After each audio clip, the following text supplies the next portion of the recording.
Hello everyone, welcome back guys. कैसे हैं आप सब? आज हम बात करेंगे part 4 of the code on wages 2019। This is the second last part. इसके बाद सिर्फ एक लास्ट पार्ट आएगा जिसके में जितने भी मिसलिनियस कॉन्सेप्ट हैं उनके बारे में हम डिस्कस करेंगे, और जो है वो उसके बाद हम नेक्स्ट कोड की तरफ जाएंगे। बट उससे पहले एक इन्फॉर्मेशन आपके लिए कि नेक्स्ट कोड में जाने से पहले, before moving to the next code, हम क्या करेंगे, एक MCQs का सेशन लेंगे। उसमें मैं क्या करूँगा, आपको एक गूगल फॉर्म दूंगा, उसमें आपको MCQs दिए जाएंगे, वो आपको फिलअप करना है और सबमिट करना है। उसके बाद हम जो है वो एक MCQ सेशन लेंगे, सो दैट कि आपको ये क्लियर हो जाए कि अभी तक जितना भी हमने कोड के अंदर पढ़ा वो कितना समझ में आया। ठीक है, क्या उसमें मेरा रिवीजन सही रहा या अभी और रिवीजन की ज़रूरत है, और इस कोड से किस तरह के क्वेश्चंस बन सकते हैं, बिकॉज एट द एंड आपको एग्जाम में भी क्वेश्चंस ही कन्वर्ट करने हैं। तो मतलब उन MCQs को करने के बाद जो है वो आपका इस कोड के ऊपर बहुत मतलब एक शानदार वाली पकड़ बन जाएगी। ठीक है, तो ये चीज़ जो है वो ध्यान में रखना। क्लियर? तो बस इसके बाद एक लास्ट पार्ट आएगा, उसके बाद हमारा ये फर्स्ट कोड ऑन वेजेस जो है वो कंप्लीट हो जाएगा। क्लियर? चलिए शुरू करते हैं। अच्छा, ये कुछ क्वेश्चंस हैं जो कि मैंने पिछले सेशन में दिए थे आपको करने को, तो इनके आंसर्स जो है वो अभी तो मैं डिस्कस नहीं कर रहा हूँ, बट इनके जो आंसर्स हैं वो मैंने मेंशन कर दिए हैं येलो कलर में। तो जिन भी स्टूडेंट्स को अपने आंसर्स के साथ मैच कर लेना है इनको, अगर किसी क्वेश्चन में कुछ लगेगा कि कुछ मतलब डाउट है तो वो आप बता देना कमेंट बॉक्स में। मैं नेक्स्ट सेशन के स्टार्टिंग में ही आपके साथ डिस्कस कर लूँगा इन चीज़ों को। ठीक है? क्लियर? चलो, तो इनके आंसर्स देख लेना, सब जो है वो येलो कलर के साथ मेंशन कर दिया है। चलिए जी, अब बात करते हैं पेमेंट ऑफ बोनस एक्ट के बारे में, चैप्टर 4। ठीक है, सबसे पहले हम बात करेंगे एलिजिबिलिटी सेक्शन 26 के बारे में कि एलिजिबल कौन होगा बोनस लेने के लिए। सिंपल सी बात है, अप्रोप्रिएट गवर्नमेंट क्या करेगी, डिसाइड करेगी कि ऐसे इम्प्लाइज जिनकी वेजेस जो है वो इस पर्टिकुलर अमाउंट से क्या है, कम है या उतनी है, उनको जो है वो बोनस दिया जाएगा।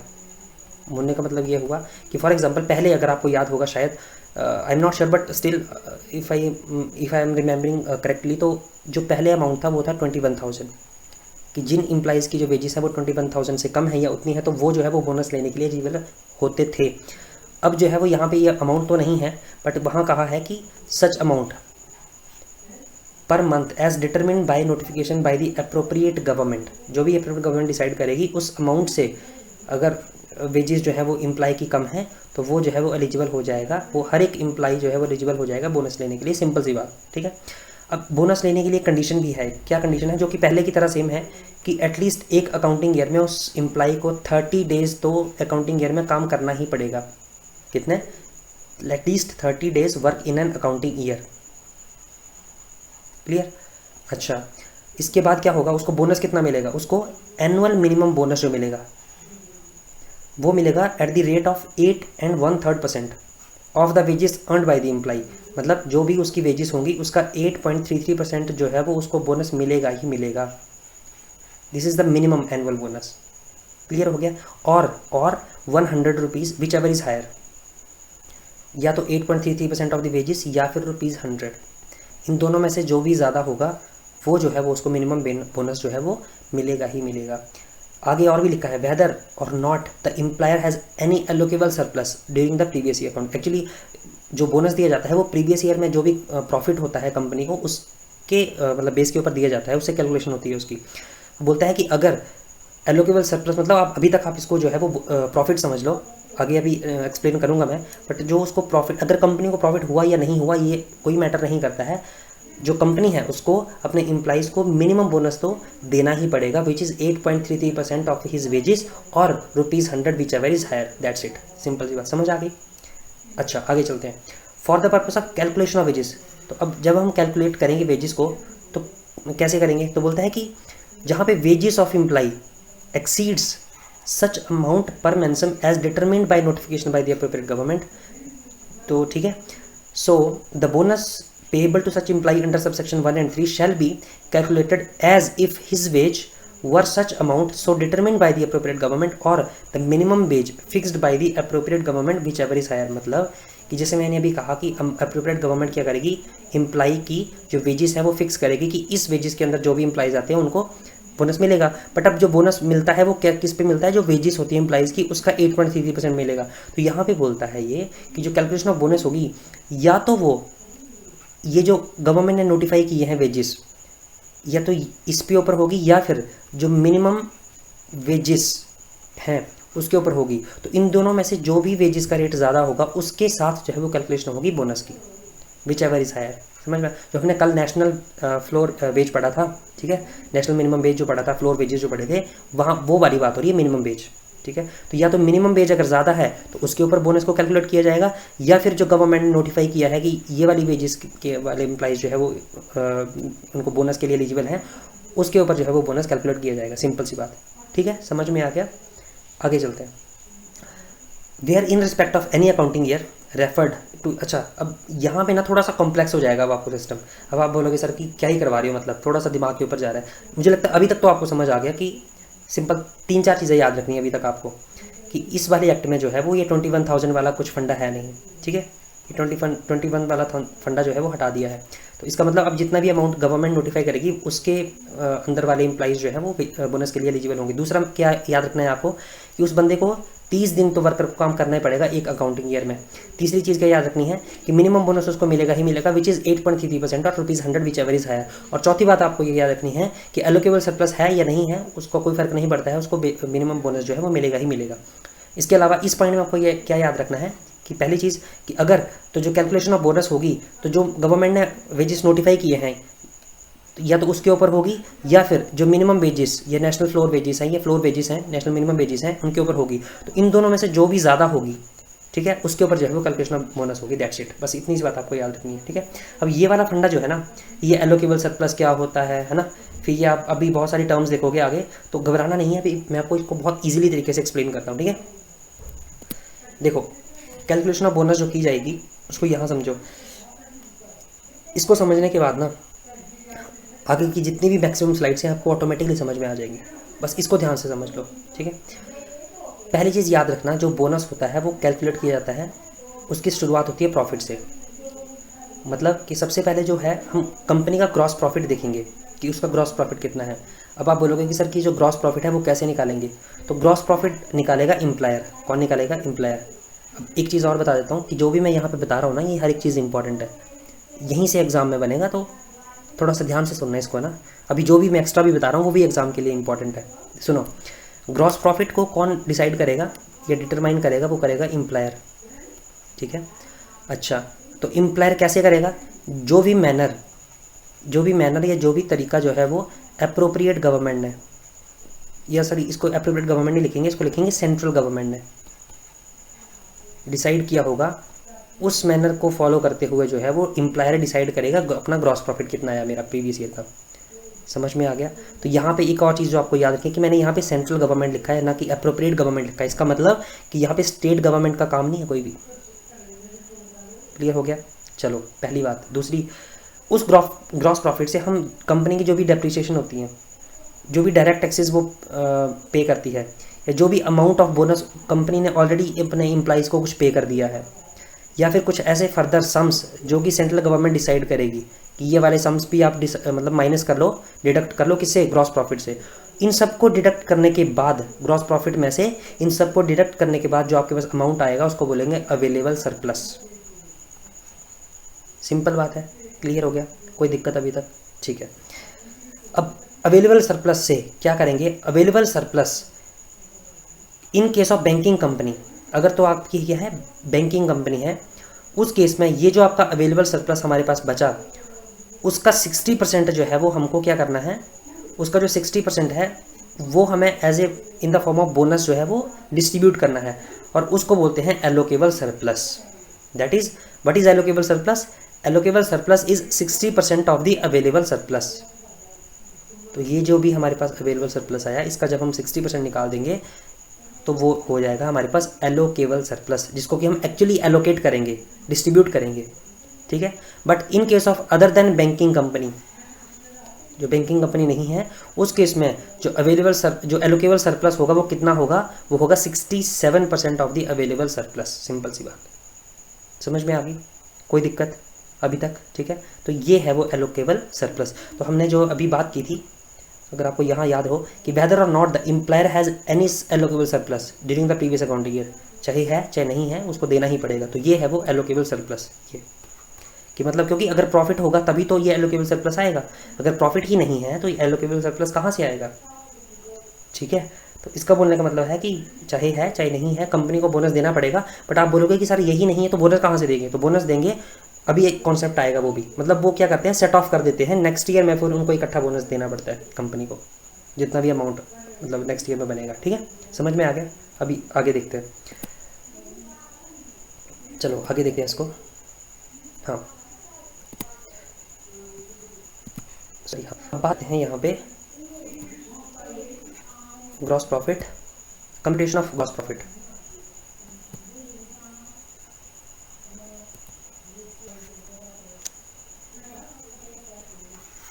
ठीक है, अब जो भी मैंने आपकी अभी एक स्लाइड में बताया ना, बस वही आपको कहानी आगे देखने को मिलेगी।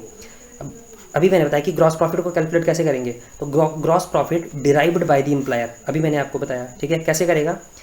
बैंकिंग कंपनी के केस में calculated in the manner as may be prescribed by the central government not the appropriate government, यहीं से क्वेश्चन बनेगा, घुमाएगा आपको वो। ठीक है, और इन एनी अदर केस भी, मतलब कि यहाँ पे ये डिसाइड, मतलब ये रख लो कि ग्रॉस प्रॉफिट जो है वो जो सेंट्रल गवर्नमेंट मैनर डिसाइड करेगी, चाहे वो बैंकिंग है चाहे एनी अदर कंपनी है, वो दोनों के केस में सेंट्रल गवर्नमेंट ही जो है वो डिसाइड करेगी। सिंपल सी बात, क्लियर हो गया एक चीज़। दूसरी, अब बात करते हैं ये जो अवेलेबल सरप्लस, जो मैंने अभी आपको बताया कि अवेलेबल सरप्लस क्या होता है, जो हमारा ग्रॉस प्रॉफिट होता है उससे जो हम सम्स को माइनस करते हैं। ठीक है, मैंने अभी बताया था कि जो आपका ग्रॉस प्रॉफिट है उससे हमने जितना भी डेप्रिसिएशन हो गया, डायरेक्ट टैक्सेस हो गए, है ना, जितने भी सम्स हो गए, जितना भी हमने बोनस ऑलरेडी पे कर दिया है, वो उन सबको माइनस करके जो आएगा वो क्या आएगा? Available surplus. तो ये है वो अवेलेबल सरप्लस, समझ में आएगा? या फिर मतलब ये वही कहानी है, gross profit minus direct taxes minus bonus paid. Clear, समझ में आ गया? अच्छा, और ये जो मैंने लिखा था कि सम्स, ये जो सम्स हैं सेक्शन 34 में इनका मेंशन किया है, ये जो सम्स हैं वो क्या क्या हो सकते हैं? डेप्रिसिएशन हो सकती है under the income tax act और the agricultural income tax law. इन दोनों एक्ट के अंदर जो भी डेप्रिसिएशंस मेंशन हैं वो जो है वो एम्प्लॉयर जो है वो अपने इनकम से माइनस कर सकता है, अपने प्रॉफिट से माइनस कर सकता है। दूसरा, डायरेक्ट टैक्सेस, इनको माइनस कर सकता है, जो कि सेक्शन 35 में लिखे हैं, इनको भी हम आगे डिस्कस करेंगे। ठीक है, और दूसरा फर्दर सम्स और सेंट्रल गवर्नमेंट। तो ये मैंने सारी कहानी आपको एक ही पिछली स्लाइड में बता दी, वहाँ पे मैंने डेप्रिसिएशन भी लिखा था, वहाँ पे मैंने डायरेक्ट टैक्सेस भी लिखा था, वहाँ पे मैंने फर्दर सम्स भी लिखा था, जो कि डिसाइड करेगी सेंट्रल गवर्नमेंट। तो मतलब वही कहानी है घूम फिर के। ठीक है, तो ये अब ये स्लाइड्स जो है ना, ये जो लिखा है यहाँ सब कुछ, वो मैंने आपको एक ही स्लाइड में बता दिया वहाँ पीछे। कंप्यूटेशन ऑफ अवेलेबल सरप्लस, अभी जो हमने देखा कि जो अवेलेबल सरप्लस है वो कैसे कैलकुलेट होगा, ग्रॉस प्रॉफिट से आप डिडक्ट कर दोगे सम्स को, सिंपल सी बात है, वही मैंने आपको बताया। अच्छा, और जो इसका अमाउंट होगा वो क्या होगा, ये तो डायरेक्ट टैक्स, मतलब amount equal to the difference between, किसके डिफरेंस के बीच में? डायरेक्ट टैक्स और ग्रॉस प्रॉफिट के डिफरेंस के बीच में, या फिर डायरेक्ट टैक्स और ग्रॉस प्रॉफिट और अमाउंट ऑफ बोनस जो कि ऑलरेडी आपने पे कर दिया है, यर द लायबल टू पे, वो सब माइनस हो जाएगा। मतलब जो भी मैंने आपको पिछले स्लाइड में बताया वो सब जो यहाँ पे लिखा है, अब आप इसको आराम से खुद भी पढ़ सकते हो। ठीक है, ये यहाँ वो सम्स जो कि डिडक्टेबल हैं ग्रॉस प्रॉफिट से। तो मैंने अभी ये भी बता दिया आपको कि डेप्रिसिएशन है in accordance with the income tax act और एग्रीकल्चरल इनकम टैक्स लॉ। मैंने डायरेक्ट टैक्स भी बता दिया आपको, ये भी माइनस होंगे, ये मतलब ये सम्स हैं जो कि माइनस होंगे आपके ग्रॉस प्रॉफिट से, और कुछ अदर फर्दर सम जो कि डिसाइड करेगी सेंट्रल गवर्नमेंट।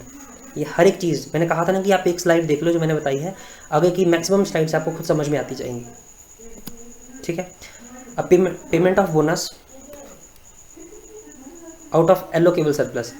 अब ये जो पेमेंट ऑफ बोनस होती है आपकी, मैंने अभी कहा था कि ये जो एलोकेबल सरप्लस है वहीं से तो हम बोनस देंगे मतलब एम्प्लॉइज़ को। ठीक है, पहली स्लाइड में आपको बताया था मैंने, ग्रॉस प्रॉफिट, उससे बनेगा आपका अवेलेबल सरप्लस, और उससे आपका आएगा फिर एलोकेबल सरप्लस। और मैंने ये कहा था कि यही है जो हम डिस्ट्रीब्यूट करते हैं in the form of bonus. तो यही लिखा है कि payment of bonus out of allocable surplus. ठीक है, तो यहाँ पे भी वही लिखा होगा, the bonus shall be paid of the allocable surplus shall be the amount equal to 60% of the in case of banking company और 67% in case of other establishment, जो पहली डायग्राम में मैंने मेंशन किया था आपको। ठीक है, ऐसे बनाया था ना मैंने कि ये अवेलेबल सरप्लस है, अगर बैंकिंग कंपनी है तो उस केस में 60% ऑफ दी अवेलेबल सरप्लस, और अगर आपके पास अदर है तो उस केस में जो है वो 67% ऑफ दी अवेलेबल सरप्लस। वही कहानी लिखी है यहाँ पे भी। ठीक है, बोलता है कि जो ऑडिटेड अकाउंट्स होते हैं कंपनीज के शैल नॉट बी नॉर्मली क्वेश्चनड, क्योंकि उनका वैसे भी रूटीन मतलब चेकअप होता रहता है, तो जो अकाउंट्स होते हैं वो उनको नॉर्मली क्वेश्चन नहीं किया जाता है, मतलब जो ग्रॉस प्रॉफिट वो कैलकुलेट करेंगे उनको नॉर्मली क्वेश्चन नहीं किया जाता है। ठीक है, अगर तो सस्पेशन है तो चेक ज़रूर किया जाएगा, बट नॉर्मली वो वैसे भी उनका ऑडिट होता रहता है। क्लियर हो गया। और अगर कोई डिस्प्यूट है रिगार्डिंग क्वांटम ऑफ बोनस, कि मतलब एम्प्लॉयर बोले कि मुझे मेरी इतनी ही लाइबिलिटी बनती है बोनस देने की, बट एम्प्लॉय बोले कि नहीं हम ज़्यादा एलिजिबल हैं, ज़्यादा बोनस के लिए एलिजिबल हैं, तो उस केस में क्या होगा, जो भी अथॉरिटी अप्रोप्रिएट गवर्नमेंट डिसाइड करेगी वो क्या करेगी, वो डिसाइड करेगी कि इतना जो है वो बोनस उनको देना है, ठीक है। बट उस केस में बोलता है कि जो अथॉरिटी है shall not disclose any information contained in the balance sheet unless की एग्रीड बाय द एम्प्लॉयर, ठीक है। तो ऐसा नहीं है कि वो एम्प्लॉयर जो या जो वो अथॉरिटी है वो उनकी जो जितनी भी बैलेंस शीट है, उनके जो कुछ कॉन्फिडेंशियल रिपोर्ट्स होते हैं उनको पब्लिक में कर दे, तो वैसा नहीं कर सकती वो, अनलेस की agreed to by the employer, ठीक है। अभी देखो ये मैंने सब जो है वो लिस्ट बना दी है डायरेक्ट टैक्सेस की, कि डायरेक्ट टैक्सेस के अंदर बोलता है एक चीज़, हाँ ध्यान रखना, जो हम डायरेक्ट टैक्स को डिडक्ट करेंगे ना ग्रॉस प्रॉफिट से, उसी के बाद जो हमारे पास अवेलेबल सरप्लस बचेगा, तो ये जो डायरेक्ट टैक्स है it will not include, direct tax के अंदर क्या क्या चीज़ें नहीं आएंगी, any loss incurred in the previous accounting year, ठीक है, क्योंकि हम वैसे भी बोनस प्रीवियस अकाउंटिंग ईयर पे कैलकुलेट करते हैं, तो उस प्रीवियस अकाउंटिंग ईयर में जितना भी अगर कोई लॉस हुआ तो उसके ऊपर जो है वो डायरेक्ट टैक्स अप्लाई नहीं होगा, एरियाज ऑफ डेप्रिसिएशन के ऊपर अप्लाई नहीं होगा, रिलीजियस और चैरिटेबल इंस्टीट्यूशंस हैं उनके ऊपर डायरेक्ट टैक्स अप्लाई नहीं होगा, कोई हिंदू अनडिवाइडेड फैमिली है जिसकी जो इनकम है, ठीक है, वो मतलब अगर जो है वो इनकम उसके बिजनेस से आ रही है तब तो उसके ऊपर टैक्स अप्लाई होगा, तो वो तो उसके टैक्स में इंक्लूड होगा। बट इंडिविजुअल और Hindu undivided family other than income from the establishment, जो कि एस्टेब्लिशमेंट की इनकम से अलग है, तो वो भी डायरेक्ट टैक्स में इंक्लूड नहीं होगी। Rebates on income from exports, तो अगर मान लो कोई कंपनी है जो कि एस्टेब्लिशमेंट जो कि एक्सपोर्ट्स कर रही है गुड्स और आर्टिकल्स और सर्विसेज का, तो उसमें क्या होता है एक्चुअली, जब वो फॉरेन ट्रेड पॉलिसी बढ़ती है तो उसमें अगर इंडियन कंपनी जो है वो एक्सपोर्ट करती है मान लो, तो उस एक्सपोर्ट से उनको कुछ क्रेडिट्स मिलते हैं, ठीक है, और उन क्रेडिट्स को यूज़ करके वो अपना मान लो जीएसटी हो या अपने टैक्स हो, ठीक है, उसमें रिबेट ले सकती है। तो वो जो रिबेट्स हैं एक्चुअली वो भी उनके डायरेक्ट टैक्स में इंक्लूड नहीं होंगे, ठीक है। और no rebates considered other than development rebate, investment allowance और डेवलपमेंट अलाउंस, ये तीनों के ऊपर तो डायरेक्ट टैक्स इंक्लूड होगा, बट इसके अलावा और कोई रिबेट्स है उनके ऊपर जो है वो डायरेक्ट टैक्स इंक्लूड नहीं होगा, मतलब वो डायरेक्ट टैक्स में इंक्लूड नहीं होंगे, बोलने का मतलब है no rebates considered other than, तो ये तो हो जाएंगे। डेवलपमेंट रिबेट अगर आपको कोई मिली है तो वो आपके डायरेक्ट टैक्स में इंक्लूड होगी, इन्वेस्टमेंट अलाउंस आपको कोई मिला है तो वो आपके डायरेक्ट टैक्स में इंक्लूड होगा, डेवलपमेंट अलाउंस आपको कोई मिला है तो वो आपके डायरेक्ट टैक्स में इंक्लूड होगा, ठीक है। चलिए जी अब बात करते हैं आगे, calculation of direct tax payable by the employer. अब ये सारी कहानी ना मैंने ऑलरेडी आपको बता दी, देखो कि any loss incurred in previous accounting year, areas of depreciation, है ना, रिलीजियस और चैरिटेबल इंस्टीट्यूशंस, अभी आप खुद भी पढ़ सकते हो तो आप समझ में आएगा कि यार मतलब बाकी एक्स्ट्रा कुछ पढ़ने की जरूरत है नहीं है, ठीक है। अब ये जैसे हिंदू अनडिवाइडेड फैमिली आ गई आपकी, ये भी हमने कर लिया। फिर इसके बाद जो है वो हमने जो है वो एक्सपोर्ट से अगर कोई इनकम आती है आपको, उससे रिबेट मिलती है तो वो आपका डायरेक्ट टैक्स में नहीं आएगा, या फिर जो है वो अदर देन डेवलपमेंट रिबेट में तो डायरेक्ट टैक्स लगेगा, इन्वेस्टमेंट अलाउंस में लगेगा, डेवलपमेंट अलाउंस में लगेगा, बट इसके अलावा किसी और अकाउंट रिबेट में नहीं लगेगा, ठीक है। ये भी आपको मैंने बता दिया कि स्लाइड में। अब चलते हैं set on and set of of allocable surplus. अब ये क्या चीज़ है, ठीक है। अब मान लो आपका जो एलोकेबल सरप्लस है जो हमने निकाला था ना, एलोकेबल सरप्लस कैसे निकालते हैं, बैंकिंग कंपनी के केस में 60% ऑफ दी अवेलेबल सरप्लस, ठीक है, और दूसरे केस में अदर कंपनी के केस में 67% of the available surplus, clear.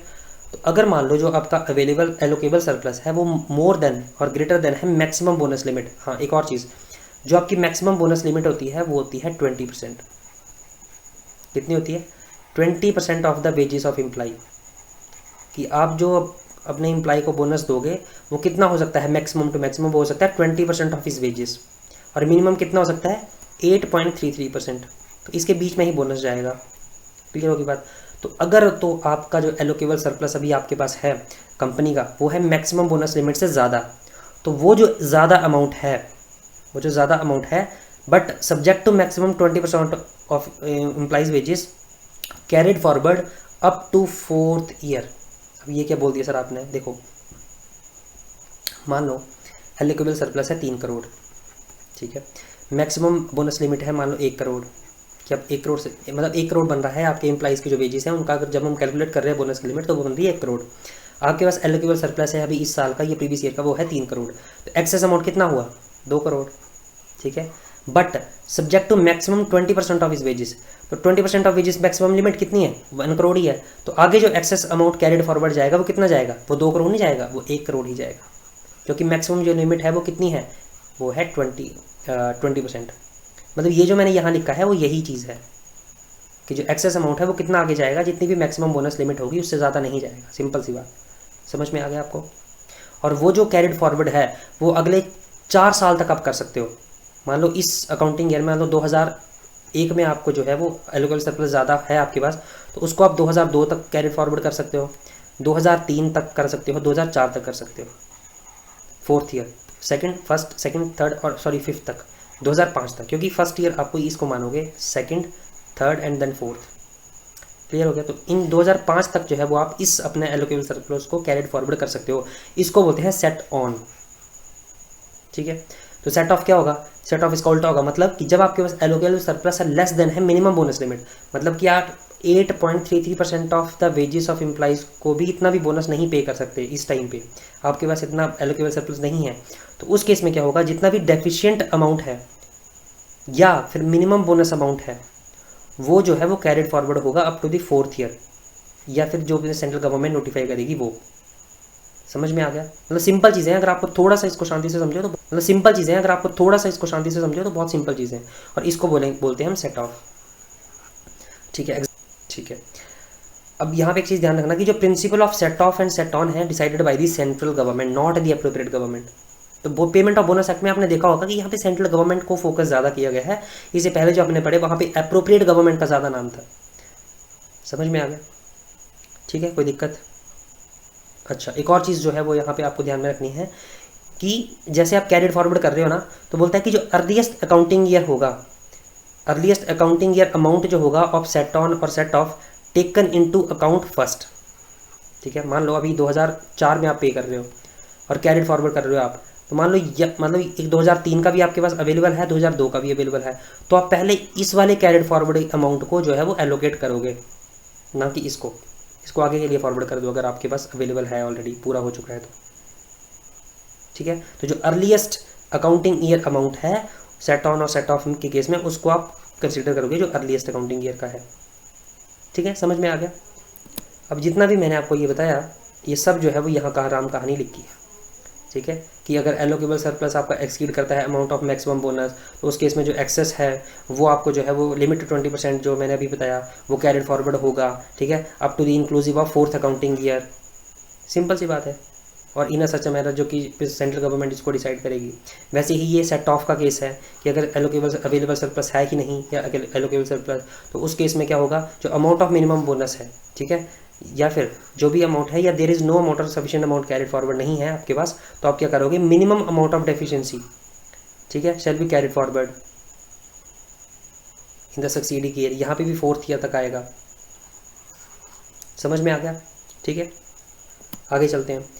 Again ये फिर से थोड़ा सा यहाँ पे मैंने अभी बता दिया आपको कि जो प्रिंसिपल्स हैं regarding set on and setup वो कौन डिसाइड करेगा, वो डिसाइड करेगा आपका सेंट्रल गवर्नमेंट।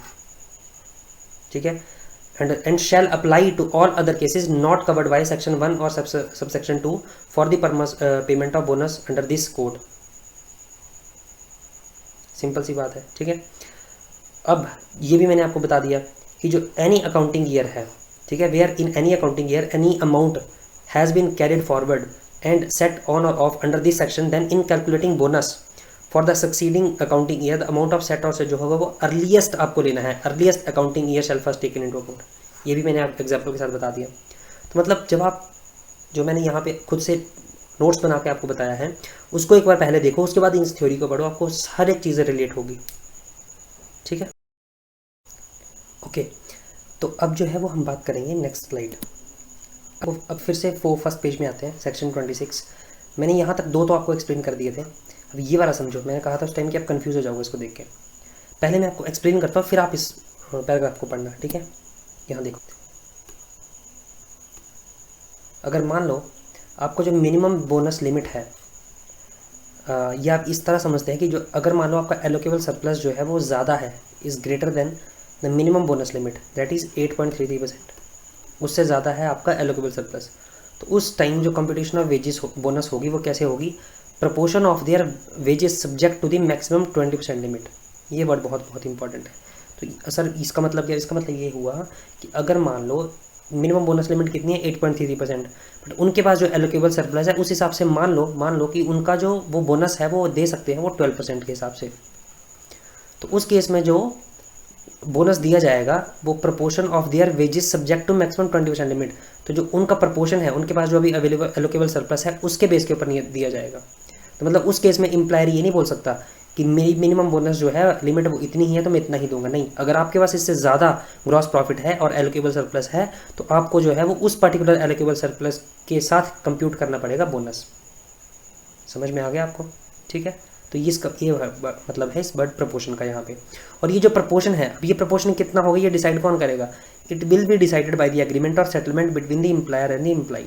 सिंपल सी बात, ठीक है। अब ये बोल रहा है कि हमें 15% पे चाहिए, ये बोलता है कि मैं आपको 8.33% पे दे रहा हूँ, तो बीच वाला बोलेंगे कि चलो ठीक है 12% पे दे दो, ये 10% पे देता हूँ।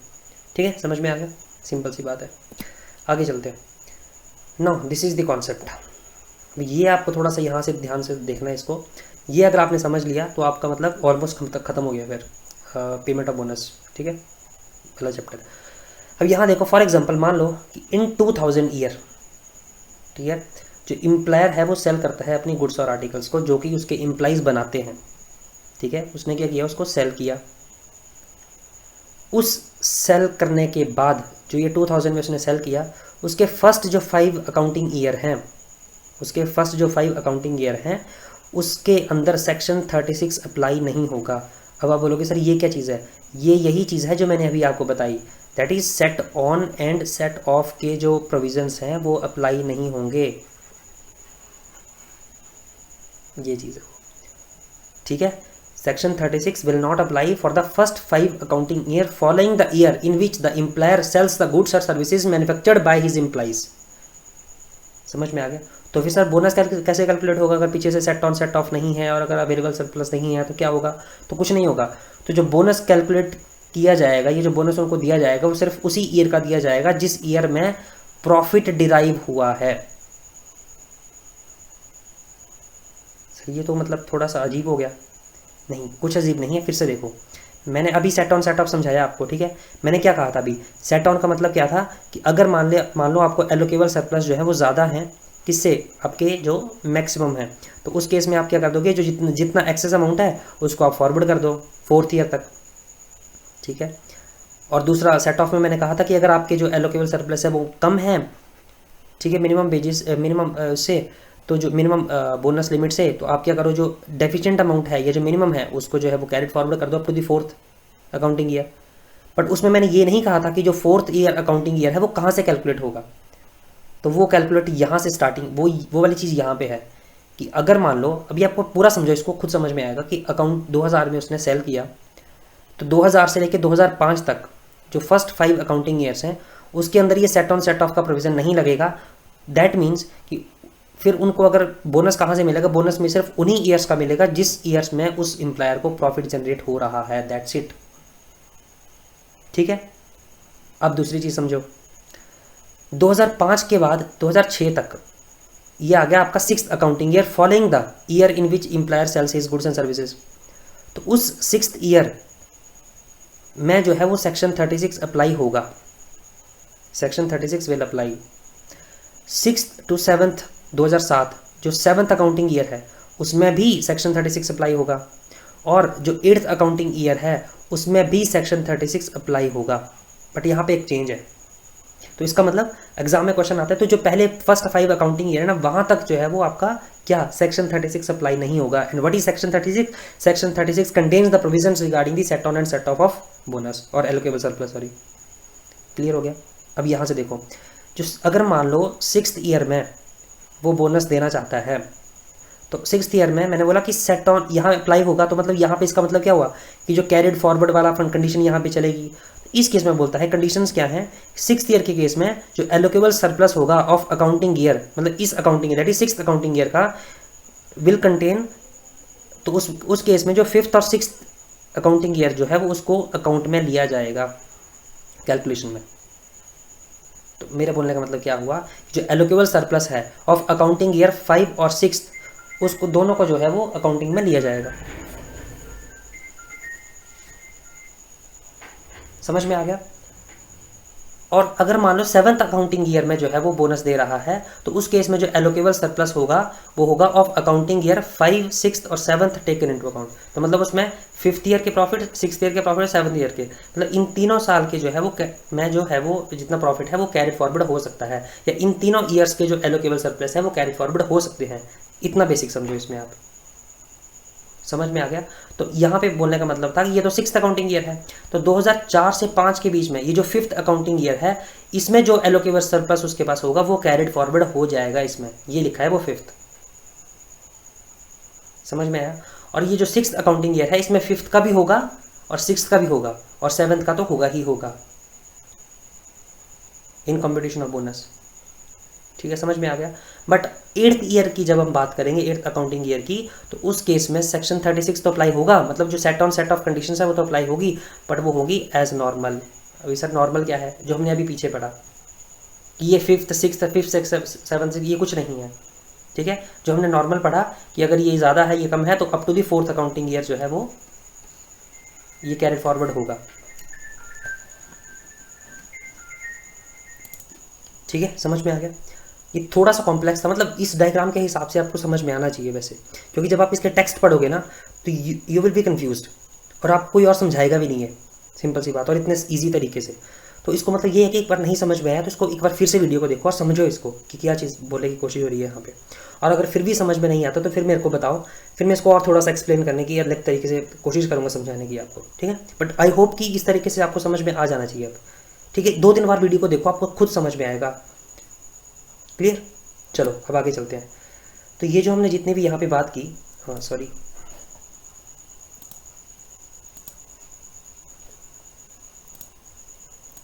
ओके, तो ये हमने जितनी भी अभी तक यहाँ पे बात की, इस सारी बात को ये देखो यहाँ लिखा है पूरा। अभी ये आपको खुद पढ़ना है। देखो इसको देखो, ये जो चार्ट अभी मैंने बनाया था इसको देखो, और इसके बाद इसको पढ़ना, फर्स्ट 5 अकाउंटिंग ईयर में क्या होगा, है ना। ठीक है, कि अगले उसमें जैसे but without applying the provision of section 36, ये सब जो है वो यहाँ पे लिखा है। ठीक है, तो इसको पढ़ो एक बार। 6th और 7th अकाउंटिंग ईयर के केस में क्या होगा। ठीक है, तो ये सब जो है वो आप पढ़ोगे एक बार, और अगर फिर भी समझ में नहीं है तो मेरे को बताना 8th अकाउंटिंग ईयर में क्या होगा। क्लियर हो गया। अब चलते हैं, मतलब 3-4 स्लाइड्स बची हुई हैं, ज़्यादा नहीं है। अब देखते हैं, अभी तक हम एलिजिबिलिटी ऑफ बोनस पढ़ रहे हैं। ठीक है, तो इसमें बोलता है कि कुछ ऐसी, अगर मान लो सेल ऑफ गुड्स प्रोड्यूस और manufacture during the course of trial running of any factory, अगर कोई फैक्ट्री है वो भी ट्रायल रनिंग में है, ठीक है, तो वो अगर sales of goods or services करती है तो वो जो है वो कंसीडर में नहीं ली जाएंगी for the computation of bonus. ठीक है, trial running of any factory or of the prospecting stage of any mine oil field shall not be taken into consideration. ठीक है, और अगर मान लो कंसिडरेशन में लेना भी है तो अप्रोप्रिएट गवर्नमेंट उस केस में डिसाइड करेगी। क्लियर हो गया, समझ में आ गई बात। ठीक है, और ये बोलता है कि जो प्रोविजंस है सेक्शन 6, 7 और 8, ये जो अभी मैंने बात की थी ना, 6th accounting year, 7th accounting year और 8th अकाउंटिंग ईयर, ये वाले जो प्रोविजंस है जो डायग्राम बनाई थी पीछे, shall apply to new department और अंडरटेकिंग और branches set up by the existing establishment. कोई पहले से एस्टेब्लिशमेंट है उसकी अगर ब्रांचेस है, डिपार्टमेंट्स है, तो उसके ऊपर ऑटोमेटिकली वो अप्लाई हो जाएंगे। ठीक है, अब बहुत ईजी, अब तो मतलब आपका जो समझने का जो पोर्शन था वो खत्म हो चुका है, बस आपको फटाफट से देखना है मेन चीज़ है यहाँ पे। Okay, proportionate reduction in bonus in certain cases. तो अगर मान लो कोई एम्प्लॉई है has not worked at all the working days, अभी हमने कहा था शुरू में कि 30 दिन तो कम से कम अकाउंटिंग ईयर में काम करना ही पड़ेगा, बट ये क्या बोल रहा है यहाँ पे कि एक एम्प्लॉई है जो कि काम ही नहीं किया है उसने all the working day in an accounting year, तो जो मिनिमम बोनस कितना था 8.33%, तो उसको जो है वो उसमें से जो है वो उसको प्रोपोर्शनेटली रिड्यूस किया जा सकता है। ठीक है, तो मतलब उस केस में उसको मिनिमम बोनस से भी कम बोनस दिया जा सकता है, क्योंकि उसने तो 30 दिन भी अप्लाई नहीं किया, 30 दिन भी काम नहीं किया। ठीक है, तो बोलता है कि the minimum bonus under subsection 1 of the section 26 if such bonus is higher than 8.33% of the salary then that shall be proportionately reduced. समझ में आ गया। ठीक है, आगे चलते हैं। Computation of number of working days. तो अभी जो हमने कहा ना कि मान लो उसने वर्किंग डेज में काम ही नहीं किया, या अकाउंटिंग ईयर में वर्किंग डेज ही नहीं है उसके, बट यहाँ पे एक चीज़ आपको ध्यान रखनी है कि employee shall be deemed to have worked in an establishment also on the days on which मतलब कब वर्कर को जो है वो माना जाएगा कि वो एस्टेब्लिशमेंट में काम कर रहा था, मतलब उसको ऐसे उसका मतलब उसको ये माना जाएगा कि वो उसके वर्किंग डेज थे, वो एब्सेंट नहीं था मतलब। ठीक है, तो क्या क्या दिन थे? अगर तो मान लो वो लेड ऑफ है अंडर एग्रीमेंट और परमिटेड बाय स्टैंडिंग ऑर्डर, उसको कुछ टाइम के लिए जो है वो निकाल दिया गया है, या अंडर स्टैंडिंग रूल्स के ऑर्डर्स के अकॉर्डिंग जो है वो उसको कुछ टाइम के लिए छुट्टी दी गई है, तो वो वाले दिन भी जो है वो उसके वर्किंग डे में इंक्लूड होंगे। दूसरा, अगर वो लीव पे है विद सैलरी और वेजेस, कुछ सीजनल एस्टेब्लिशमेंट्स होती हैं जो कि 6 महीने काम करवाती हैं, 6 महीने भेज देती हैं, बट वो उनको 6 मंथ्स की भी सैलरी मिलती है, तो वो भी जो है वो उनके वर्किंग डेज में इंक्लूड होंगे। तीसरा, अगर वो एब्सेंट है due to the temporary disablement caused by the accident, तब भी जो है वो उसके वर्किंग डे में वो दिन और एब्सेंस इंक्लूड होगी। या फिर employee who has been on maternity leave with salary और वेजेस ड्यूरिंग अकाउंटिंग ईयर, तो वो भी जो है वो इसके, ये 4 कंडीशंस हैं जो कि आपके माने जाएंगे कि वो बंदा जो है वो वर्किंग था। ठीक है, समझ में आ गया? अब डिस्क्वालिफिकेशन, तो ये बहुत सिंपल है, पहले की तरह। अगर मान लो कोई बंदा फ्रॉड करता है ना, कोई वायलेंट बिहेवियर दिखाता है, या कोई मिस एप्रोप्रिएशन, या कंपनी की जो प्रॉपर्टी है उसको नुकसान पहुंचाता है, या फिर conviction of for sexual harassment. अब यहाँ से क्वेश्चन देखो, मतलब लग रहा है कि क्वेश्चन नहीं बनेगा कुछ भी, मतलब आप इजीली इसको कर पाओगे, बट क्वेश्चन पता क्या बनेगा? क्वेश्चन बनेगा कि ये जो नया कोड आया इसमें कौन सा ऐसा डिस्क्वालिफिकेशन है जो कि एडअप किया गया, तो वो था कन्विक्शन फॉर सेक्सुअल हरासमेंट। ये पहले नहीं था, ये अभी 2019 में एडअप हुआ है। तो इसमें आपको ये याद रखना, क्योंकि बाकी तो आप आइडिया लगा लोगे कि अगर ये चीज़ें करेगा तो बंदा वो तो डिस्क्वालीफाई हो ही जाएगा। ठीक है, अब जाता है, बोलता है कि establishment to include departments, undertakings और ब्रांचेस। तो बोलता है, देखो सिंपल सी बात है कि establishments consist of different department और अंडरटेकिंग्स और ब्रांचेस, तो उनको जो है वो सेम पार्टी ट्रीट किया जाएगा, shall be treated as parts of the same establishment for the purpose of competition of bonus. एक कंपनी है, उसकी डिफरेंट सब्सिडीज और डिफरेंट डिपार्टमेंट्स हैं, डिफरेंट ब्रांचेस हैं, है ना, तो उस डिफरेंट ब्रांचेस की भी जब आप कैलकुलेशन ऑफ बोनस करोगे तो उसको जो है वो उन सभी की इकट्ठी आप ग्रॉस प्रॉफिट बनाओगे और उसके ऊपर कैलकुलेशन ऑफ बोनस करोगे, उनको आप सेपरेट ट्रीट नहीं करोगे यहाँ पे। ठीक है, बट प्रोवाइडेड दैट कि वो जो सेपरेट आपकी जो अंडरटेकिंग्स है या जो सेपरेट डिपार्टमेंट्स हैं, अगर वो सेपरेट अपनी बैलेंस शीट बना रहे हैं या फिर अपना separate profit and loss account बना रहे हैं, तो उस केस में क्या होगा, वो जो डिपार्टमेंट या जो वो जो ब्रांच है उसको सेपरेट एस्टेब्लिशमेंट माना जाएगा और उसकी जो कैलकुलेशन ऑफ बोनस होगी वो सेपरेट ही होगी। समझ में आ गया? अनलेस जो वो डिपार्टमेंट है वो immediately before the commencement of this code जो है पार्ट नहीं है एस्टेब्लिशमेंट का, मतलब कि अगर मान लो इस कोड की कमेंसमेंट से पहले अगर वो उस अकाउंटिंग ईयर में उसी ही एस्टेब्लिशमेंट का पार्ट था, मतलब उसकी जो बैलेंस शीट और जो सब कुछ बनता था वो कॉमन ही बनता था, तो उस केस में तो उसका कॉमन ही बनेगा, पूल कॉमन बनेगा ग्रॉस प्रॉफिट का, और उसमें से कंपटीशन ऑफ बोनस होगा। बट अगर वो मान लो उस अकाउंटिंग ईयर के जस्ट इस कोड के जस्ट इंप्लीमेंट होने से पहले वो अलग अलग थे, तो उस केस में फिर उनका सेपरेट ही बोनस कैलकुलेट होगा। ठीक है, और सेपरेट एस्टेब्लिशमेंट उसको माना जाएगा। क्लियर? सेक्शन 36 बोलता है एडजस्टमेंट ऑफ कस्टमरी और interim bonus against payable bonus payable under this code. देखो यार, मतलब सिंपल सी बात है ना, ये जो भी मैं करवा रहा हूँ जितना भी, अगर तो आपको सिंपल मतलब सिंपल सा कोई एग्ज़ाम निकालना है, सिंपल नेट क्लियर करना है, तब तो आप जो है वो इतना डेप्थ में मत जाओ, मतलब आपको जो इंपॉर्टेंट चीज़ें हैं वो कर दो। बट अगर आपको JRF क्लियर करना है, बट अगर आपको कुछ PSUs की जॉब्स क्लियर करनी है, बट अगर आपको कुछ UPSC EPFO का क्लियर करना है, EPFO में भी आई थिंक थोड़ा सा इसमें इससे कम आता है, मतलब इतना डीप में नहीं जाते हैं वो, बट JRF के लिए या PSUs के लिए, और मतलब हो सकता है EPFO में भी कुछ बीच से ही उठा के कुछ ऐसा मतलब फैक्चुअल उठा के पूछ ले, तो उस केस में आपको फिर इतना डीप में कोई नहीं करवाएगा यहाँ पे, क्योंकि यहाँ पे जो आपको मैं अभी करवा रहा हूँ वो बहुत डीप है, और मतलब एक एक चीज़ जो है, क्योंकि मतलब तभी बोला था मैंने कि इसको देखने के बाद आपको कुछ भी पढ़ने की ज़रूरत नहीं है। ठीक है, इसको थोड़ा सा जो है वो इस वीडियो को थोड़ा देख लो आराम से, है ना, 2-3 बार देख लो, आपको बहुत ईजिली समझ में आ जाएगा, और खुद नोट्स बनाओ फिर इसके। चलो देखो, बोलता है एडजस्टमेंट ऑफ कस्टमरी और interim bonus against bonus payable under this code. अच्छा जी, बोले वेर इन अकाउंटिंग है, अगर कोई एम्प्लॉयर पूजा बोनस पे करता है या कोई अदर कस्टमरी बोनस पे करता है टू द एम्प्लॉय, या फिर कुछ part of the bonus already पे कर देता है बिफोर द डेट जब उसको पे करना है बोनस, तो वो एम्प्लॉयर उस पार्ट को जो है वो डिडक्ट कर सकता है फ्रॉम द बोनस अमाउंट। ठीक है, और जितना भी एम्प्लॉय का बचता है बैलेंस, सिर्फ वो जो है वो उसको वही मिलेगा। बस इतनी सी बात थी, सिंपल। ठीक है, deductions of certain amounts from bonus payable, तो ये भी बोलता है कि अगर कोई एम्प्लॉय है वो गिल्टी पाया जाता है फॉर मिसकंडक्ट, जिसकी वजह से जो एम्प्लॉयर को जो है वो कुछ फाइनेंशियल लॉस हो जाता है। ठीक है, मतलब आपको आपकी लड़ाई हुई घर में, आप चले गए, आपने कंप्यूटर को लात मार दी जोर से, टूट गया, अब क्या होगा? तो अब कुछ नहीं होगा, आपको जो वो अमाउंट ऑफ लॉस है वो आपके बोनस से कट जाएगा, बस यही होगा। बट कटेगा कौन से? उसी अकाउंटिंग ईयर से, और जितना बैलेंस बचेगा वो आपको मिल जाएगा।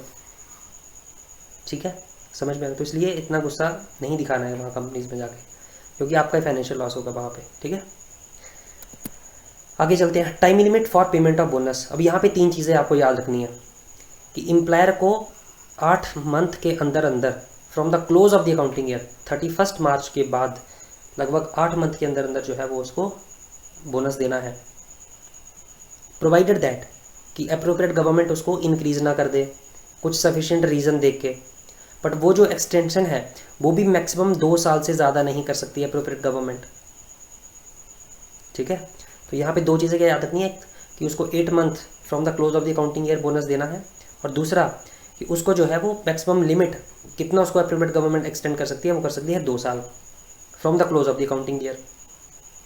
और अगर कोई डिस्प्यूट है कि एम्प्लॉय बोल रहा है कि हमें ज़्यादा बोनस दो, एम्प्लॉयर बोल रहा है कि हमें मतलब मेरी लायबिलिटी जो है वो कम बोनस देने की बनती है, तो उस केस में क्या होगा कि जब भी वो केस किसी अथॉरिटी के पास जाएगा और जब जिस डेट को उसका डिसीजन आएगा, तो उस डेट के 1 मंथ के अंदर अंदर within a period of 1 month from the date on which the award becomes enforceable or the settlement comes into the operation, आपको बोनस देना पड़ेगा। मतलब आज जो है वो अगर मान लो जो है वो आपका डिस्प्यूट का जो है उसका अवार्ड आता है, उसका जो सेटलमेंट आता है, तो उसके 1 मंथ के अंदर अंदर जो है वो एम्प्लॉयर को बोनस देना पड़ेगा।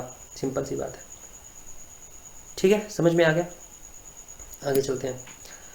अब सेकंड लास्ट स्लाइड है ये, application of this chapter two establishment in public sector in certain cases. तो अभी आपको समझ में आएगा कि ये क्या चीज़ हो रही है। तो एक्चुअली पहले एक दूसरी स्लाइड पढ़ते हैं, फिर इसको देखते हैं। पहले इसको पढ़ो। Non applicability of this chapter, मतलब जो पेमेंट ऑफ बोनस वाले प्रोविजंस है वो किन एस्टेब्लिशमेंट्स के ऊपर अप्लाई नहीं होंगे। सबसे पहले LIC, दूसरा याद रख लो RBI, तीसरा याद रख लो आप जितने भी आपके सेंट्रल गवर्नमेंट, स्टेट गवर्नमेंट और लोकल अथॉरिटीज़ के एम्प्लॉइज़ हैं, उनके ऊपर भी ये पेमेंट ऑफ बोनस अप्लाई नहीं होता है। जो भी आपके मर्चेंट शिपिंग एक्ट के अंदर जो भी सीमैन आते हैं उनके ऊपर अप्लाई नहीं होता है, या आपके जो भी डॉक वर्कर्स रेगुलेशन एक्ट के अंदर आते हैं उनके ऊपर अप्लाई नहीं होता है, या फिर आपकी रेड क्रॉस सोसाइटी, या आपके एजुकेशनल इंस्टीट्यूशंस और यूनिवर्सिटीज़, या फिर आपके जितने भी हॉस्पिटल्स, चैम्बर ऑफ कॉमर्स और सोशल वेलफेयर इंस्टीट्यूशंस हैं, मतलब जो NGOs हैं आपके, वो भी उनके ऊपर भी ये चैप्टर के प्रोविजंस अप्लाई नहीं होते। समझ में आ गया? क्लियर? अब पढ़ो इस स्लाइड को। तो इसका मतलब कि जो पब्लिक सेक्टर है उसके ऊपर तो ये अप्लाई नहीं होंगे, बट बोलता है कि application of this chapter two establishment percent in certain cases, कुछ केसेस में हो सकते हैं। जैसे कि फॉर एग्जांपल कोई पब्लिक सेक्टर है, वो सेल कर रही है गुड्स और सर्विसेज को, जो भी प्रोड्यूस किया उसने, इन कॉम्पिटिशन विद, ये वर्ड बहुत इंपॉर्टेंट है, इन competition with the establishment in private sector.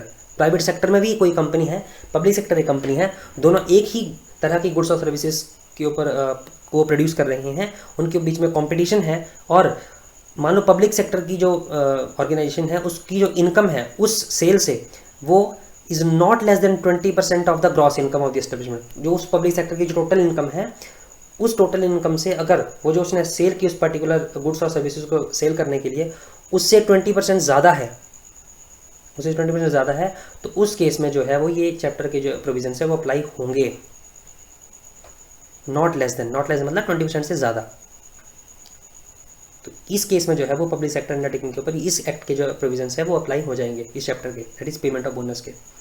ठीक है, और इसके अलावा nothing in this chapter shall apply to the employees employed by any establishment in public sector.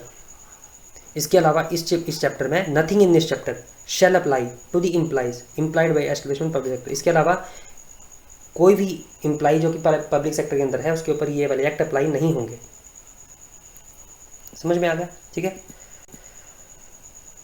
And अच्छा ये भी था, हाँ, नॉन एप्लीकेबिलिटी ऑफ दिस, अभी ये भी है एक नॉन एप्लीकेबिलिटी, मतलब कि जैसे कि अभी हमने कहा कि जो एम्प्लॉइज़ हैं employed in public sector financial institutions other than banking company, कुछ ऐसे एम्प्लॉइज जो कि पब्लिक सेक्टर फाइनेंशियल इंस्टीट्यूशंस में हैं but other than banking company, तो उनके ऊपर सेंट्रल गवर्नमेंट में by notification specify having regard to capital structure, objective and nature of the activities, nature और एक्सटेंट ऑफ फाइनेंशियल असिस्टेंस, और जितना भी उनको गवर्नमेंट ने एड दिया है, ठीक है, और अदर रेलिवेंट फैक्टर को कंसीडर करते हुए उनके ऊपर इस चैप्टर की एप्लीकेबिलिटी हो सकती है। समझ में आ गया आपको? ईजी है बिल्कुल, मतलब इसको ध्यान से समझना, बहुत ईजी है, ठीक है। और या फिर जो इनलैंड वाटर ट्रांसपोर्ट एस्टेब्लिशमेंट्स में काम करते हैं, which are passing through any other country, उनके ऊपर भी अप्लाई नहीं होगा, ठीक है। या फिर and the last but not the least, जो कि आपको सबसे इंपॉर्टेंट है, not with standing anything contained in any other provision of this chapter, इस चैप्टर के किसी भी प्रोविजन में कुछ भी लिखा है, the provision of this chapter shall apply to such establishment in which 20 or more persons are implied or were implied on any day during the accounting year। इस चैप्टर में, that is payment of bonus में, जितने भी हमने provisions पढ़े उनमें कुछ भी लिखा है, कुछ भी, बट अगर किसी ऑर्गेनाइजेशन में, जो हमने अभी बात की जहाँ पे तो अप्लाई नहीं होते हैं वो तो अलग बात है, बट जहाँ पे अप्लाई होते हैं बट वहाँ पे भी 20 से कम पर्सनस हैं, तो उस केस में इस चैप्टर के प्रोविजंस एप्लीकेबल नहीं होंगे। That's it. तो इसका मतलब आपको क्या समझ में आ गया कि कम से कम इस प्रोविजंस को अप्लाई होने के लिए किसी ऑर्गेनाइजेशन में 20 या 20 से ज़्यादा एम्प्लॉइज़ का होना ज़रूरी है। Clear? Easy? So guys, this is all about the payment of bonus. बहुत थोड़ा लेंदी था, बहुत मतलब बहुत कॉन्सेप्चुअल था, मतलब मैंने अपनी तरफ से पूरी कोशिश की है कि आपको इजीली समझ में आ जाए। अगर फिर भी कुछ डाउट्स रहते तो पहले मेरी तरफ से ये रिक्वेस्ट है कि इस वीडियो को कम से कम 3 बार देखो, कम से कम 3 बार, और अगर 3 बार देखने के बाद भी समझ में नहीं आता है तो फिर मेरे को बताओ, मैं और कोशिश करूँगा कि आपको और ईजी तरीके से समझाने की कोशिश करूँगा। और कुछ डाउट्स भी होंगे ना तो वो भी डिस्कस करना ज़रूर, क्योंकि उसको नेक्स्ट सेशन में हम कंसिडर करेंगे फिर, ठीक है। और आज के लिए क्या है, आज के लिए आपको MCQs नहीं है बट कुछ अलग तरह की असाइनमेंट है कि आपको जितना भी आपने पेमेंट ऑफ बोनस चैप्टर में पढ़ा, जो भी पढ़ा आपने, ठीक है, उसमें जो है वो कुछ आपको अपनी जो भी आपने सीखा उसके में 5 फैक्ट्स, एनी 5 फैक्ट्स आपको लिखने हैं यहाँ पे कमेंट बॉक्स में, जो भी आपने इस पेमेंट ऑफ बोनस के प्रोविजन से पढ़ा, ठीक है, कोई भी 5 फैक्ट्स 5 लाइनों में, दैट्स इट, ठीक है। तो ये है आपके लिए आज की असाइनमेंट, और this is all about the payment of bonus. So thank you so much guys, I hope आपको समझ में आया होगा, और आया होगा तो इन्जॉय करो और पढ़ो, दैट्स इट, ठीक है। चलो, थैंक यू सो मच।